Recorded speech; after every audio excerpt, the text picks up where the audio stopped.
ایک دفعہ کا ذکر ہے کہ میسو نامی ایک چھوٹی اور چمکدار مچھلی نیلے سمندر میں تیر رہی تھی۔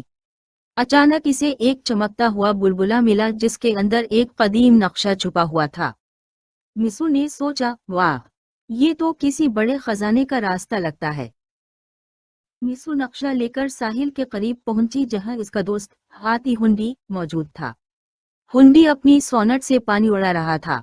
میسو نے اسے نقشہ دکھایا اور کہا، ہنڈی بھائی، دیکھو ہمیں کیا ملا، کیا تم خزانہ ڈھونڈنے میں میری مدد کرو گے؟ ہنڈی خوشی سے تیار ہو گیا۔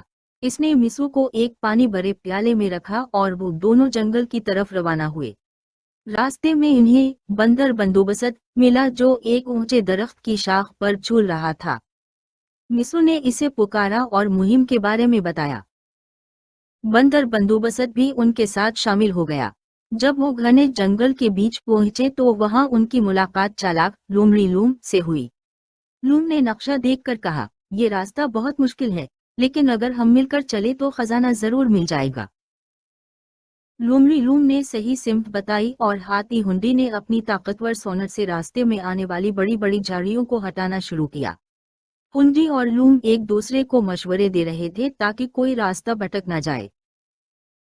چلتے چلتے وہ ایک اندھیری غار کے پاس پہنچے۔ لومڑی لوم تھوڑی ہچکچائی، لیکن میسو مچھلی نے اپنے بلبلے کی روشنی سے غار کو منور کر دیا۔ لومڑی لوم میسو کی روشنی میں بہادری سے آگے بڑھنے لگی۔ غار کے اندر ایک بہت اونچی پتھریلی دیوار تھی۔ ہاتھی ہنڈی نے اپنی سونٹ اوپر کی اور بندر بندوبست تیزی سے اس پر چڑھ کر دیوار کے اوپر پہنچ گیا تاکہ وہ باقی دوستوں کی مدد کر سکے۔ آخر کار وہ اس جگہ پہنچ گئے جہاں نقشے کے مطابق خزانہ چھپا تھا۔ وہاں ایک قدیم لکڑی کا صندوق رکھا تھا۔ میسو مچھلی اور ہاتھی ہنڈی نے جوش اور تجسس سے اس صندوق کو دیکھا۔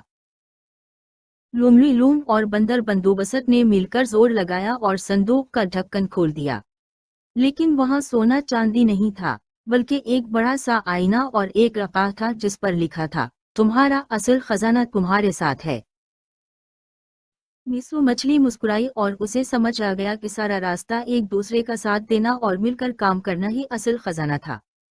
ہاتھی ہنڈی نے میسو کو پیار سے دیکھا اور سب دوست خوشی خوشی گھر کی طرف روانہ ہوئے۔